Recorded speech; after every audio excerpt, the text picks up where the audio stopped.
Well, good morning. It's 8:30 in the morning. I woke up just over an hour ago, and for once I got an alert of a Millbilly video entitled "Tweet," and that was it had only just Millbilly had only just done his video, so I went to check out what it was, and lo and behold. Let me show you. The tweet was pretty important stuff. Pretty big stuff. Let's put that up like that. Let me just make sure this is working. So I took the dog for a walk and came back and thought, yep, I better go on and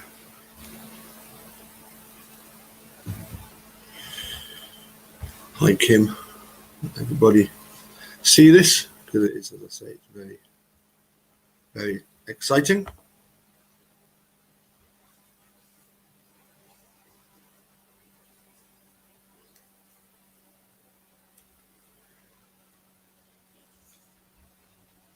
So this is Kathleen Zellner's tweet. Tomorrow, you will find out who really planted Teresa Holbach's RAV4 on the Avery salvage yard. I'll listen to Millbilly and Kelly. They have some excellent thoughts and ideas.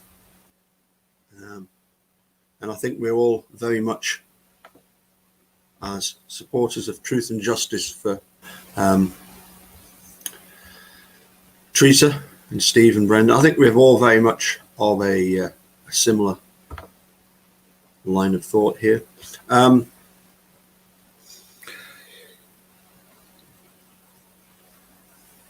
think it's interesting that it's you, using the word you rather than re. She's not implying that it's something that she's going to keep to herself, that she's going to share with everybody.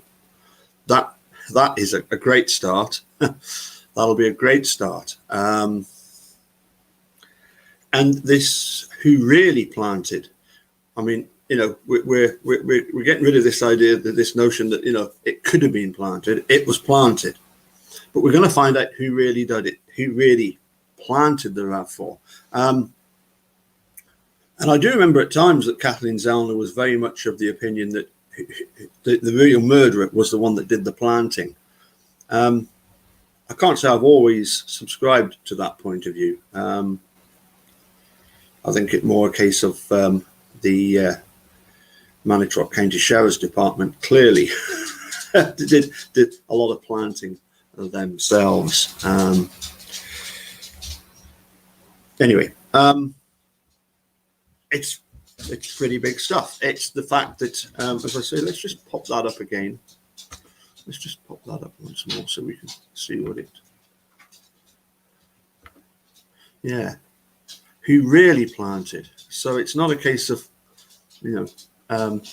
does that suggest that Kathleen Zellner wasn't sure, and now that's she really knows? Yeah, for me that's exactly what that implies. And of course we can speculate as to who it is, and we've not got long to wait. So I don't think that's going to be too burdensome to wait till sometime in the afternoon UK time onwards to find out what Kathleen Zellner has to say, and one would imagine that she will tweet again about it. For me, what's interesting is how has she found out? How has this information come to hand? We hope that it's not some fellow inmate trying to make a few bucks very quick by saying, "Oh yes, it was me." I very much doubt that. Obviously, we haven't heard of any more recent testing by Kathleen Zellner, but as we know, the investigation is ongoing, and I must admit, I'm with Milby. I think this battery that was found in the RAV4 is going to hold the clues, particularly as McGilla pointed out to us that regular batteries sold by this firm of battery suppliers, they come with a normal 24-month, 2-year guarantee. This one comes with, I believe it's something like a 5 or 6 year guarantee. It's the kind of guarantee that you give to a fleet, and it's I would not be at all surprised if they haven't found out the source of that battery. I say it could be some sort of confession. Could it be Ryan Hilligus was the one that put the, we've got this day planner in his possession. How did he get hold of that? He was clearly in Teresa's car after Monday. How did he get hold of that? Perhaps law enforcement put pressure on him to help. And he's finally said, look, I've had enough of this. I didn't kill her. Yes, I planted the vehicle, but that's as far as it goes. Could be that. I mean, what I do find odd is that if it was Bobby and he did it because of his, Teresa met her demise because of his deviancy. Why go to the risk of then planting the stuff? You could get caught in the act of planting stuff. So I struggle with that one, I must admit. I struggle with the idea that it would have been Bobby. But if it's the police, and fingers crossed, it is. For some of you that don't remember this, way back in the summer of 2016, when I was talking on a regular basis with Robert Herman, I pointed out to him that, Robert, you have to be careful. As you're telling me, if you're telling me that you had nothing to do with the disappearance of Teresa and the framing of Stephen Avery, and Kathleen Zellner is saying, sorry, that's exactly what happened. You're the top of the tree there in Manitowoc County. You could be the scapegoat. You could be the one that ends up being thrown under the bus by people above you, people below you, your head of the sheriff's department. I sent to him details about a case here in the Borders where a police officer, we've seen this in Daniel Holtzclaw case as well, where the police can be brutal on their own people. We've seen that with Daniel. I saw that in the Borders. A friend of mine who had actually saved a woman's life by jumping in the River Tweed when it was freezing. He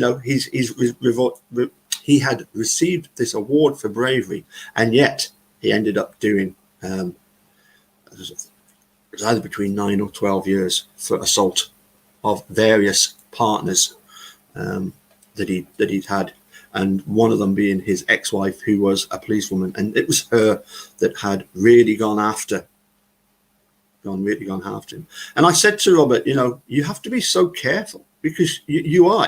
If Robert, if I accept that you had nothing to do with this whole charade, this whole fiasco, then you've got to be careful.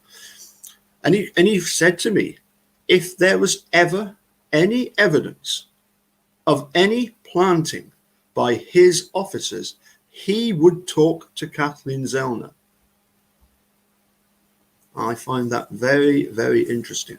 Now, I realize Robert Herman, he's not in the job anymore. It's now Daniel Hartwig. Hi, Millbilly. Nice to see you here. Hi, Linda. I did actually, Linda, thanks. I did notice you said about the Andy Colvin maybe getting a divorce. But yeah. No, I think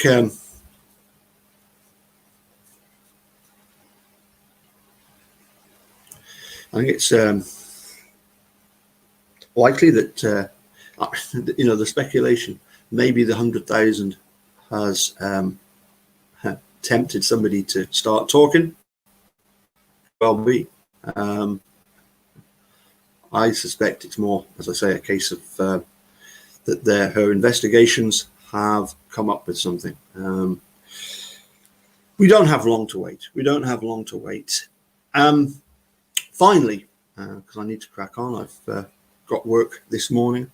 Got in touch with the Hod and asked him his thoughts, and I think his thoughts sums it up for everybody. He said, Kathleen Zellner is very careful and specific about her tweets, and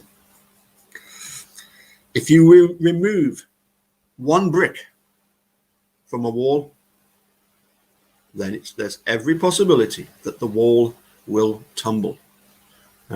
So yeah, I think we can look forward to finally getting some way forward in this case. It'll be interesting. Kelly with Millbilly said, it takes the case in a different direction. I'm not sure it takes it in a different direction. I think it just forces it more speedily along the road, hopefully. I think,